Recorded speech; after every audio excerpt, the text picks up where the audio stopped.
Hello, చెప్పండి. నా పేరు కోటేశ్వరమ్మ సార్. ఉమ్, మాది పెదకంచర్ల విలేజ్, వినకొండ దగ్గర. ఉమ్, మాకు 6 నెలల క్రితం మా బాబు చనిపోయాడు సార్.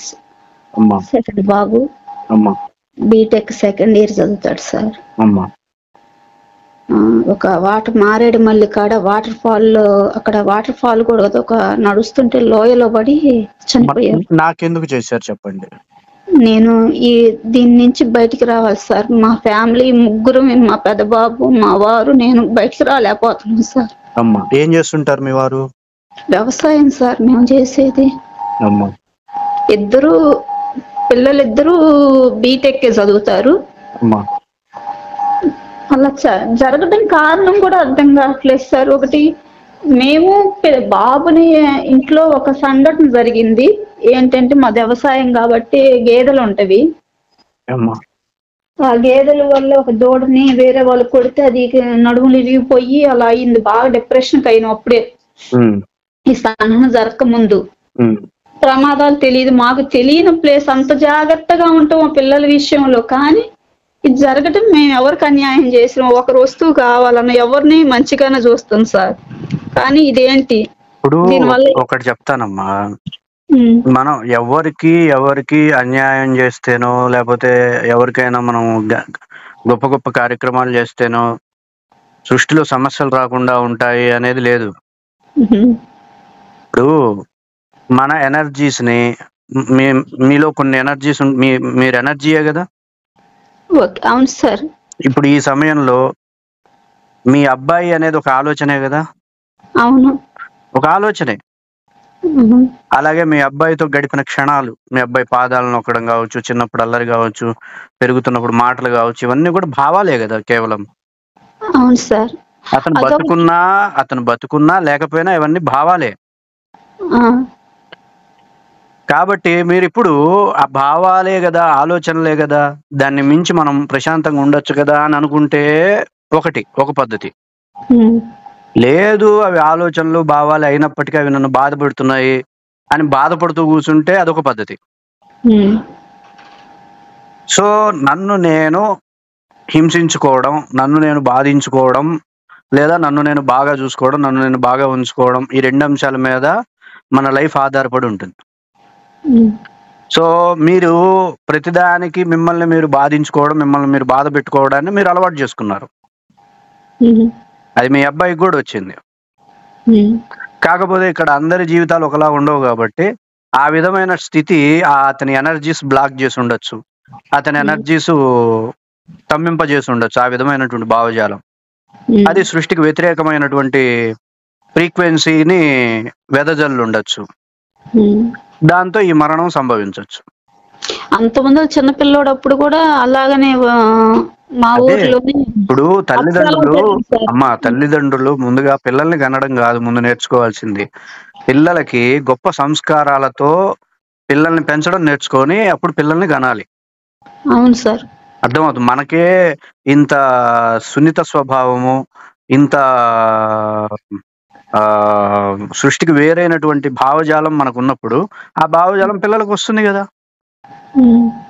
ముందు పెళ్లి చేసుకుంటున్నారు అనగానే, పిల్లలకి అంటున్నారు అనగానే వాళ్ళకి గొప్ప సంస్కారాలు, గొప్ప తేజస్సు, గొప్ప ప్రకాశాన్ని ఇవ్వాలి.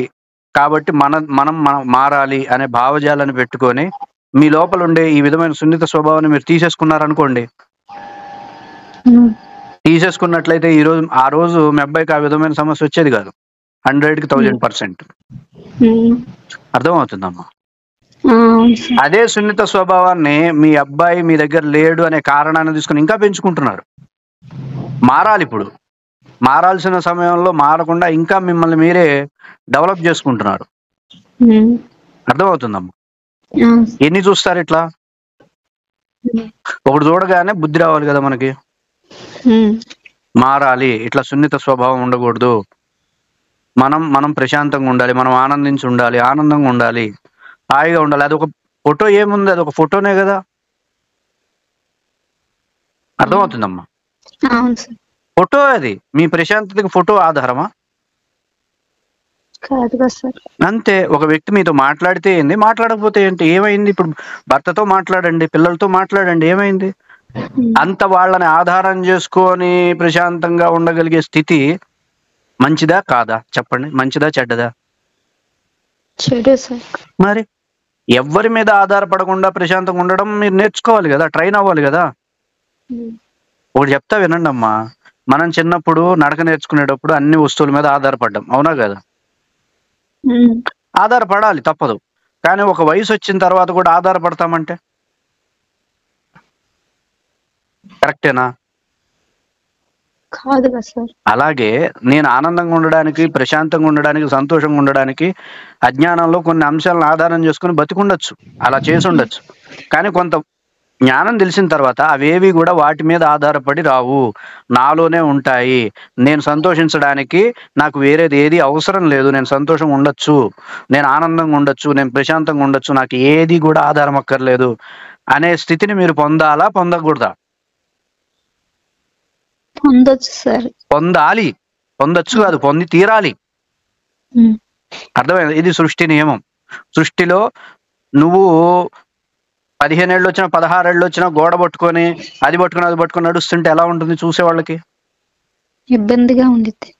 ఏంద్రా వయసు వచ్చింది ఇంకా గోడలు పట్టుకొని అట్ట నడుస్తావు, పరిగెత్తాల్సింది పోయి అంటాడు, అవునా కాదు? అంతే. అలాగే ఇంత వయసు పెరుగుతున్నప్పుడు, పిల్లల్ని గానే స్థాయిలో వయసు ఉన్నప్పుడు నేను పిల్లలకి ఏం చెప్పాలి?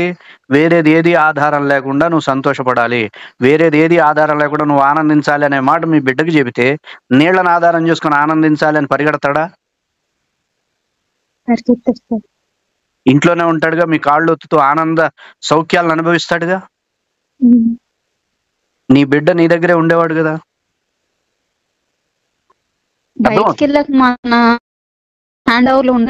ఆ బయటికి వెళ్లే గుణాన్ని మీరు ఇచ్చారంటున్నా నేను.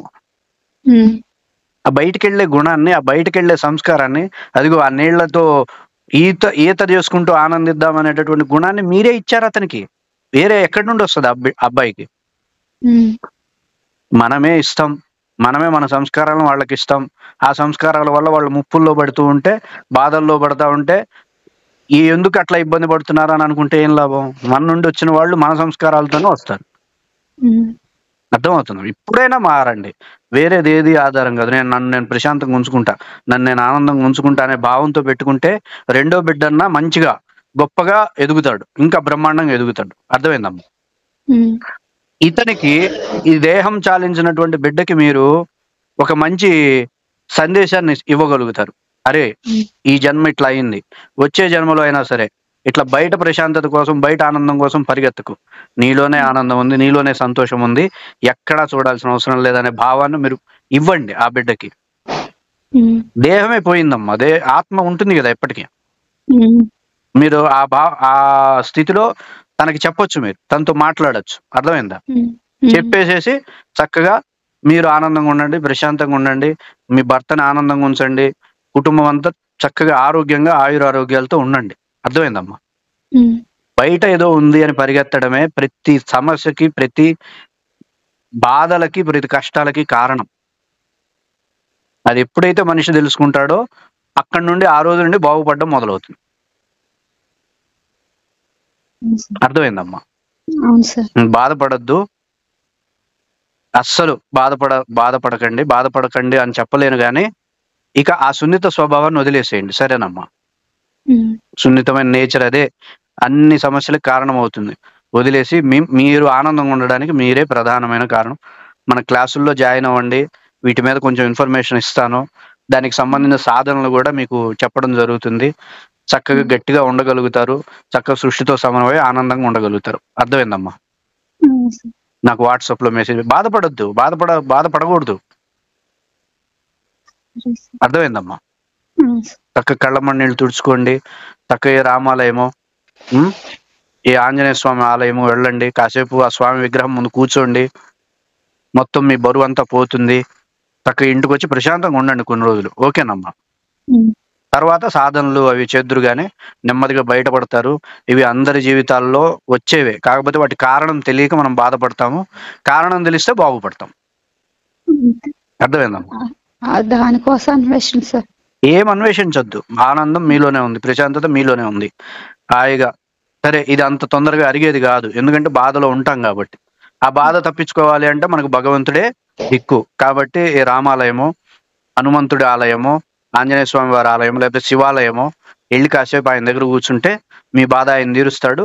తర్వాత నుండి మీరు పద్ధతి మార్చుకొని ప్రశాంతంగా జీవించవచ్చు. అర్థమైందమ్మా? ధన్యవాదాలు. ధన్యవాదాలు.